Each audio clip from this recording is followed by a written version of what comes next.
This is the Elevate Construction Podcast, delivering remarkable content for workers, leaders, and companies in construction wanting to take their next step. Get ready to step out of your comfort zone with Jason Schroeder as he encourages you to do better, live a remarkable life, and expect more. Let's go. Welcome to the Elevate Construction Podcast, where we scale the best ideas that can be found throughout the construction industry. My name is Jason Schroeder, and today's podcast is about your blocks to leadership, and mine for that matter. Please share this podcast with anybody who you feel might benefit from this content. And one thing that you could do to help me if you want is to share these posts on LinkedIn with your own account, and then people will see this, your contacts will see that and be able to view this podcast, listen to it, and hopefully benefit from it. So sharing it on LinkedIn is a specific thing that I would love to ask you to do. So why will you want to listen today? Do you want to take your next step? Do you have a blind spot in your leadership? Is there something holding you back that you're not aware of? Is there something that you know you need to fix, but you just can't pinpoint it? You really just don't know what it is. If this rings a bell, or if you are really just wanting to progress and you don't know why you're not getting that next promotion, or you don't know why you're effective, or you don't know why you're not taking that step to go start a business, then today's podcast is for you. So let me start out with a quote. Leaders do the things that others cannot do and won't do. Leaders do the things that others cannot do and won't do. So we have to remember that there is a secret sauce for leaders that makes it to where they're successful. They do those things that others just find it kind of impossible to do. They specifically do things that others can't do. So let me tell you a story. I went to a training by Rapport Leadership International. I feel like they are a fantastic organization helping people to give 100% with passion and enthusiasm and take their next step in their career and in life and in their leadership. And in that training, they shared some concepts which I'm going to share with you today, and I do this by permission, these blocks to leadership. And there was one concept in there that really stood out to me that I had never, ever heard before, that there are certain things that will block your leadership, meaning I do them, you do them, and it's preventing us from taking our next step. One of the things for me was playing savior with people. Now, again, you've probably heard me mention this in other podcasts, and I apologize if that's a little bit redundant, but it was so profound to me that I just have to bring it up again. They had mentioned that a block to leadership is when somebody plays savior with somebody else. We all know that there was only one savior. That's something that we should reverence, and that we can't play savior. Neither we can't, we shouldn't, we're not qualified to, and it only hurts other people. And when you play savior with somebody is when you shield them, meaning when humans do it, you shield them from the consequences of their actions. You protect them, you shelter them, you keep them, again, from their consequences, you keep them from the natural course of life, you keep them from any bad publicity, and it's really not healthy. And usually the reason that we do that, the reason that we would play savior with somebody is so that we can feel good, we can feel important, we can have that self-aggrandizement, we can feel like we are special somehow and have that praise and have that adulation. And it's really just not a healthy thing, and we're holding the other people back. So these blocks to leadership were right up in my face, and I had to deal with them. They are very profound, and I feel like all of us have a couple of these. And constantly when I talk to other leaders, it comes down to 2 or 3 main ones that somebody has that's holding them back. And once we know about that, it's possible to break through and go take our next step. I'll give you for instance. Just the other day, I was visiting with an on-site superintendent, and he was, doing a great job, but the circumstances were that he wasn't keeping the trades accountable, wasn't having the project manager help him. He was doing all of the work himself and really kind of not taking care of his health, taking care of his family. And so at the end of the meeting, usually I would want to say, hey, you're doing a great job, keep it up, let's tweak this. But what I had to say, because it was my duty to be honest and open and upfront, was I can't tell you you're doing a good job because you're playing savior with people. You're playing savior with your PM. You're playing savior with the trade partners. You're doing everything, right? You're doing everything yourself, but ignoring you. You're ignoring your family. And you just can't do that. You're not able to do that. So I can't tell you you're doing a good job. I can say you get an A for effort, but you get a C for leadership. And in a month, I want you to be able to say that the project manager is really helping you out, that your team is really helping you out, and that everyone is being held accountable, holding themselves accountable, and doing those things which would allow for a balance, and that you are now back into your leadership position and you are not ruining your health and you're not ruining your family. That would be the ideal. And so this paradigm for him will switch him from kind of being the victim, trying to play the savior, doing all the work, not holding people accountable, right? It will switch that situation to where now the trades do their own work, the PM does their own work. Everything is balanced, family's taken care of, and he's taken care of. And my point was, you can't respect somebody else until you respect yourself. You can't take care of somebody else until you take care of yourself. You can't, lead somebody else until you can lead yourself. So you need to take care of you. We need to create a balance. You need to stop playing savior with people. And this is just a common theme, whether it's that one or one of the other. I think there's about 16 items, 16 typical blocks to leadership. These can be absolute game changers. So that's my story. And ever since that time, I have stopped playing savior with people. Back in the day, somebody would say, "Oh, Jason, I get that you're saying that that person's doing well, but everyone does well with you. That's how are they going to do when they're not with you?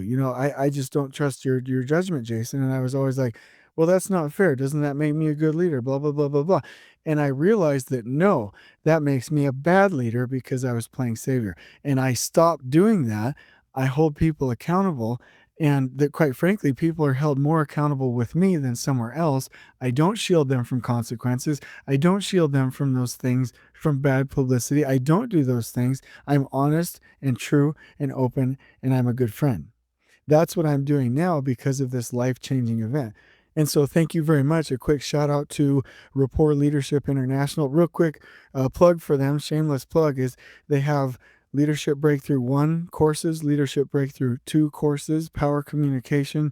They have Safety Breakthrough classes. They have so many classes that pertain to construction, and it really comes down to getting past your fear.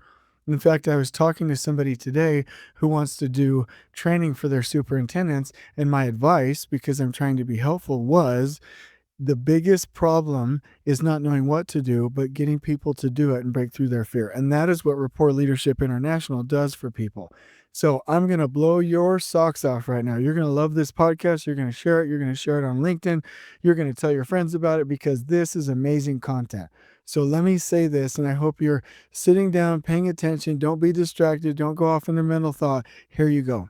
You are a wimpy leader if, let me say that again, just in case I was speaking too quickly. You are a wimpy leader if your greatest business goal is to stay within budget, you are preoccupied with being liked or with not being disliked, you reduce goals and performance standards because you think the staff can't meet them, you have been known to say, "We tried that and it doesn't work." When contemplating new ventures, you emphasize the dangers of failure instead of the potential for success, or your decisions are safe and not particularly innovative. That means you're a wimpy leader. And that is so beautiful, so profound, and so kind of in your face that I love it.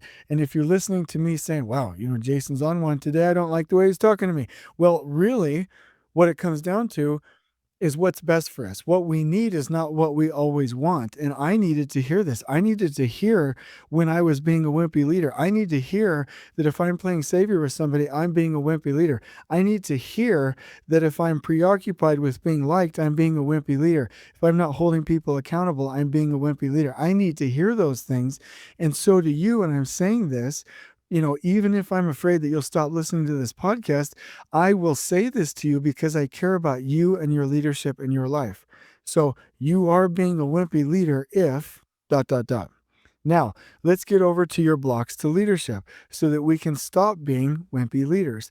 Now, we might not be trying to be wimpy leaders, but if one of these things are holding us back, we can be a stronger, more impactful, more influential, more charismatic, more loving, more dedicated, more thorough leader. Okay, so these blocks to leadership will hold us back. Now, let me go through them quickly, and then I want to describe each one, please, and stay with me because it's great content. Number 1, blocks to leadership, wanting to be liked.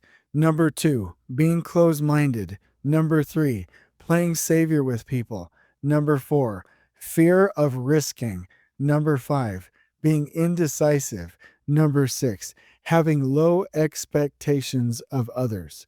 Number 7, being too critical. Number 8, having a desire for control versus empowering somebody.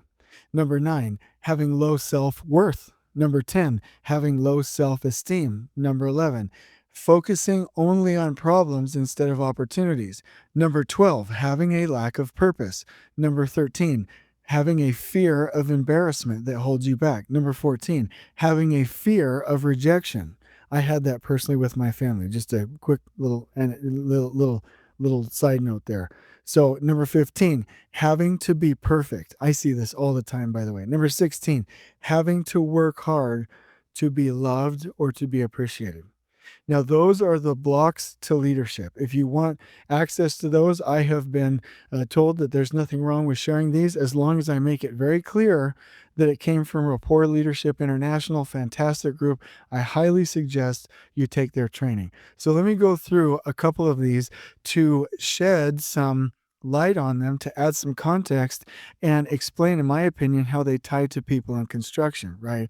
So on projects, you can pretty much tie the problems that we have from leaders to any one of these concepts. So for instance, if I go, and this is rampant throughout the industry, you'll go to a project site and the superintendent or the PM are not holding the trades accountable. The job site's dirty.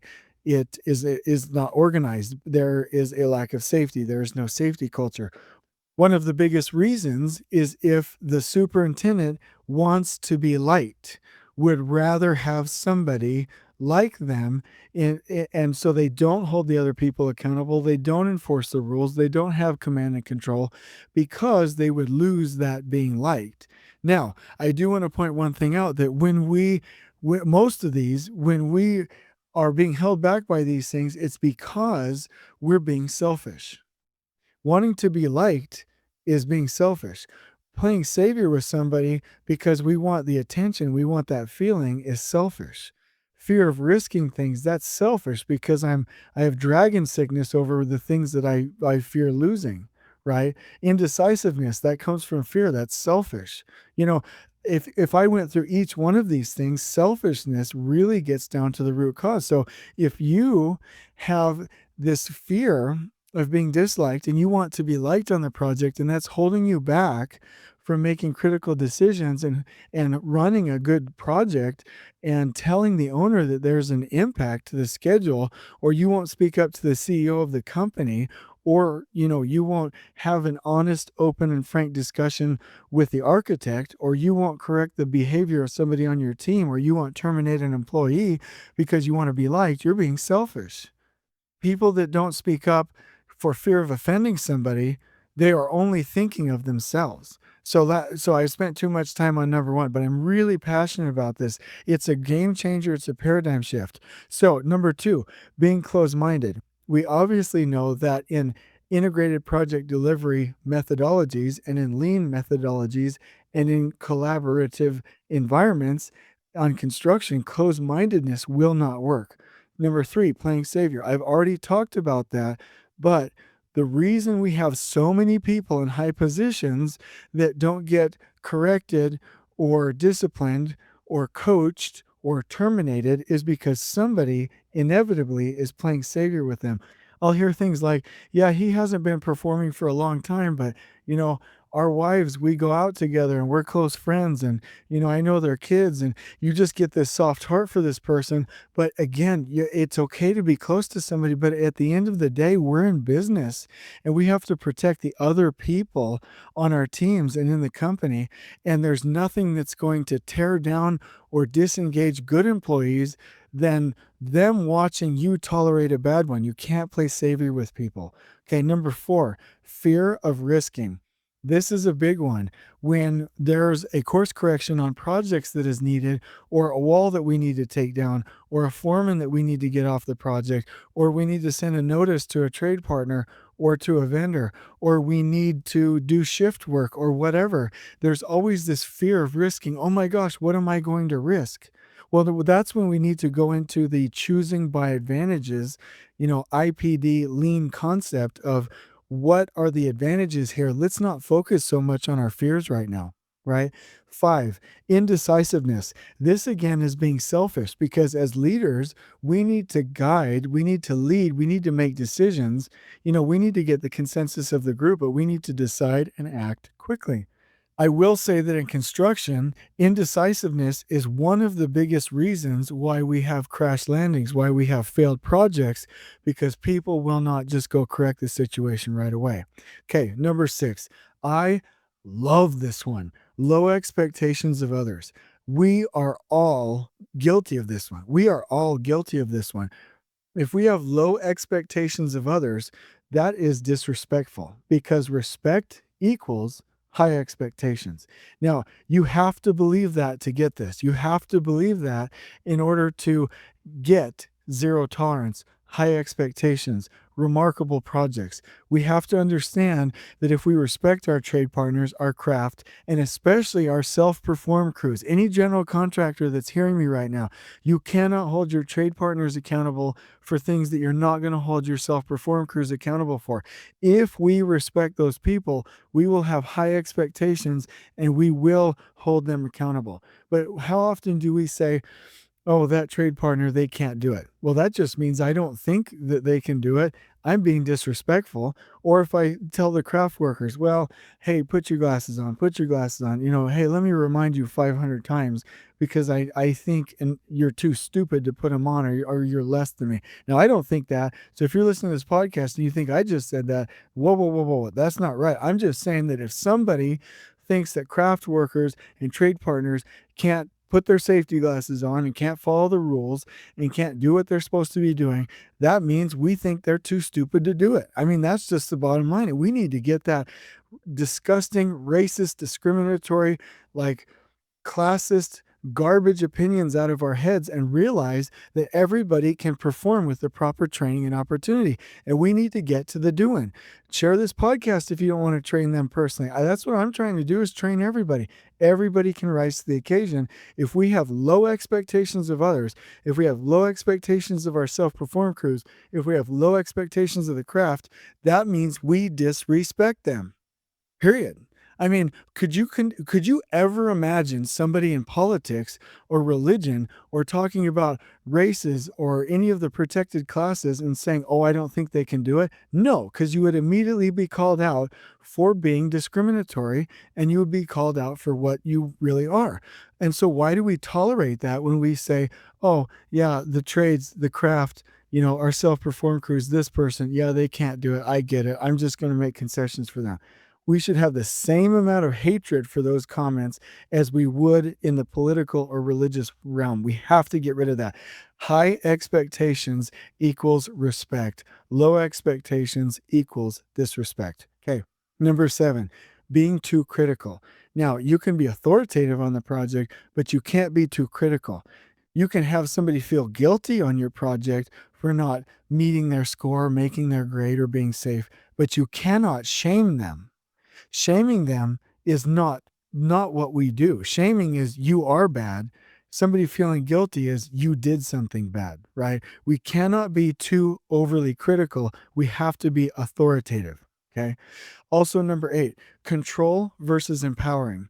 I loved this saying that I learned a long time ago, that if we delegate something and then we go take it over immediately for them, without following the proper procedure of, proper follow-up and, having them return a report, that we've just released them from their calling. We've released them from their role. We've released them from their assignment. We have to go empower people, teach people, trust people a little bit, follow up with them, coach them, help them, work through them, and not take things over. Okay. I see that all the time.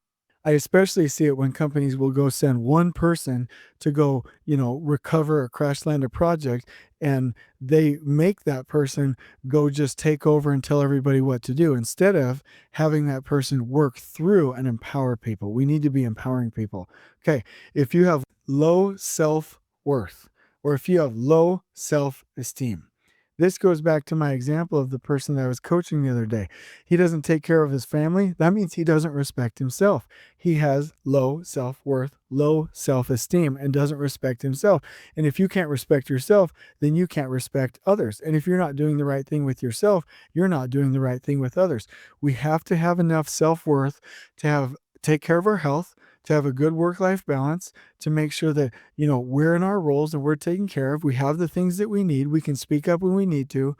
People are fulfilling their obligations for us, right? And we're doing that to other people. We have to have the self-esteem, the self-care, and the self-worth to go do these things. There is no merit, and I need you guys to hear me. There is no merit in anyone playing savior on their project. There's no merit to you ruining your health for a multi-billion-dollar company, for a multi-billion-dollar construction company, or a multi-million-dollar trade partner, or subcontractor. There's no merit. It's not done. It's not what we do.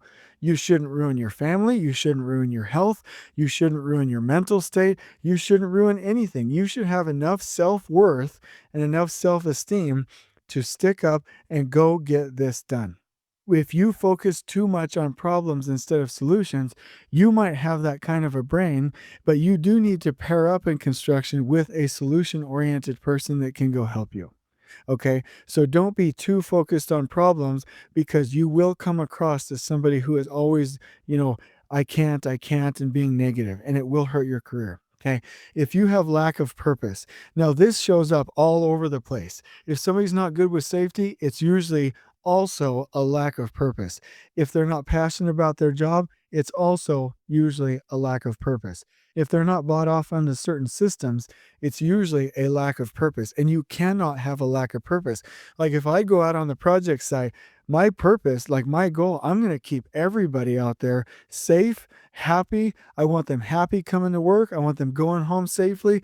I want them to be fulfilled. I want them taking their next step. I want them promoted. And that's what I want for all of you who's listening to this podcast, right? You have to have purpose in order to have passion, in order to communicate effectively and to get the things done that you need to get done, right? Fear of embarrassment. This goes back to being selfish again.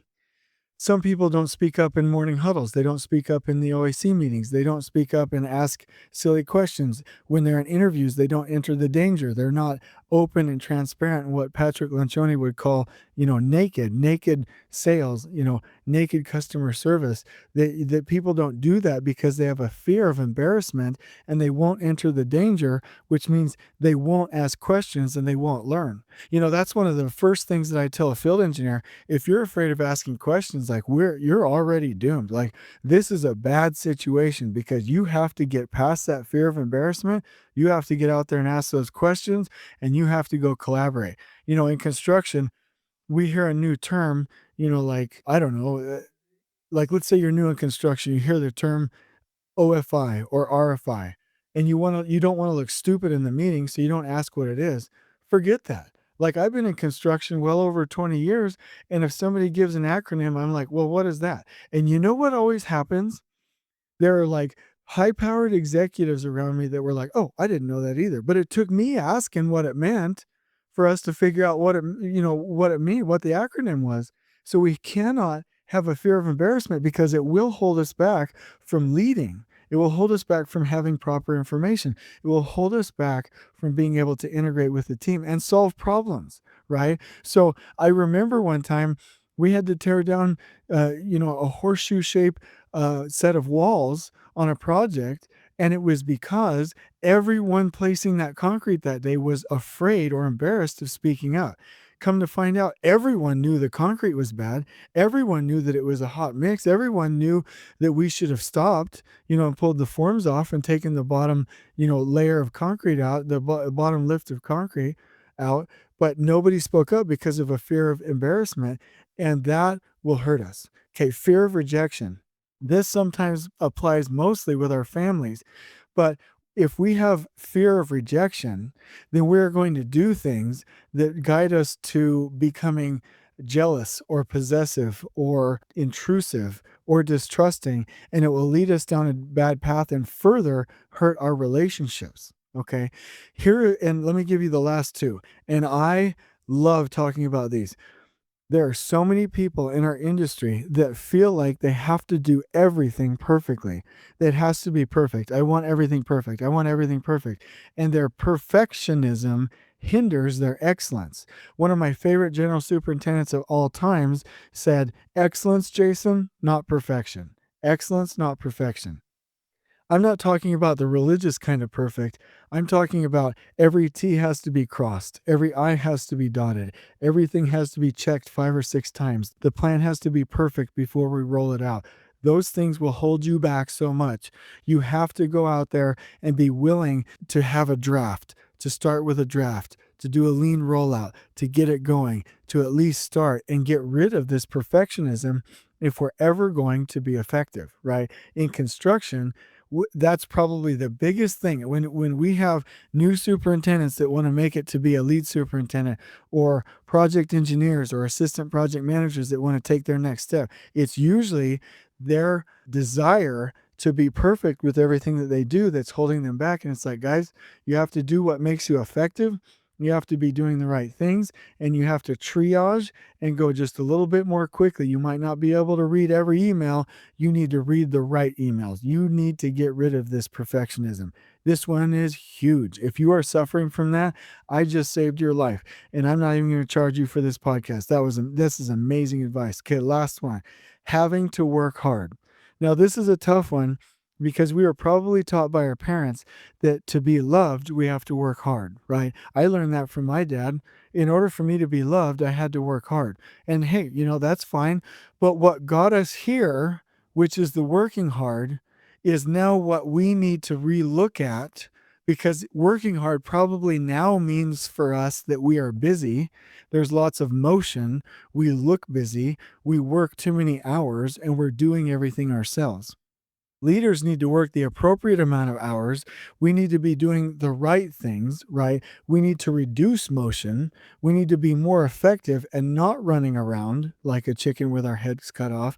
And we don't need to be in a position where we're trying to make it look like we're working hard. I mean, one of the biggest things that annoys me about executives is when they're like, "Oh man, I'm just so busy. I worked all weekend. 90 hours this week. I've been working 90 hours. Oh man, I'm just so busy. I'm fighting fires all day."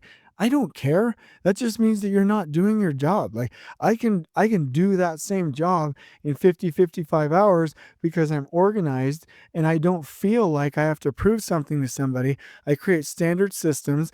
I plan my week, I plan my work, I delegate, and I stay in my place and I work through teams. So I don't have to do that. So this feeling of, oh, I have to work hard and I have to look busy is false.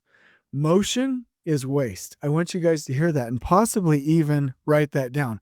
Motion is waste. Working too many hours is waste. Looking busy is waste. Fighting fires is waste. Being needed all the time is waste. That is a key sign that you don't know what you're doing. And leaders have to be disciplined themselves if they're ever going to lead somebody else. So those are the 16.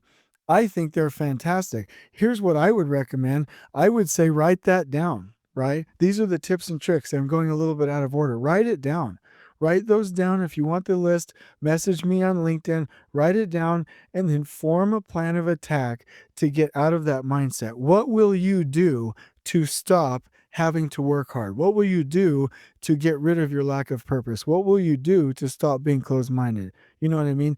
Go through that, and the psychological textbook answer for how to get out of these situations is to intentionally practice the correct behavior. Practice does not make perfect. Perfect practice makes perfect. Let me give you just a quick example. So if playing Savior is one of my blocks to leadership, and I've written that down that I don't want to do that anymore, I will first think of who are the 2 or 3 people with whom I'm doing that. I'll write that down, and the next time something happens, I will intentionally practice saying, "Hey, so and so, this is what that situation really was. I would encourage you to think about that. You need to go talk to so and so about this and work through it. This is best for your own growth," instead of, "Oh, hey, let me fix that for you. Oh, nobody needs to know, hey, we can fix this." Intentionally practice correcting these blocks to leadership for the purpose of respecting people, for the purpose of doing the right things, and you will be able to get past these blocks. Now, to close this out, one last thing. You can answer any question properly, and maybe I should say outside of, religion and politics. At work, you can answer any question with these 2 concepts. What is the most respectful answer, and what is the right thing? Meaning respect for people and do the right thing. If you always consider those 2 things, you will be on track, right? So if you're playing Savior with somebody, is it respectful for you to protect them and not allow them to grow? No. Is it respectful for you as a leader to be indecisive with other people and to not provide that direction of leadership? No. Is it respectful for you to be overly critical instead of authoritative? No.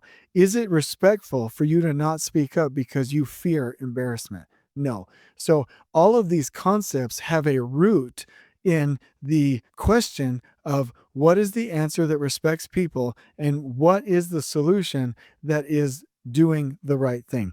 So that's what we have to remember at all times. So I hope this podcast has been super helpful, because I can guarantee you one thing.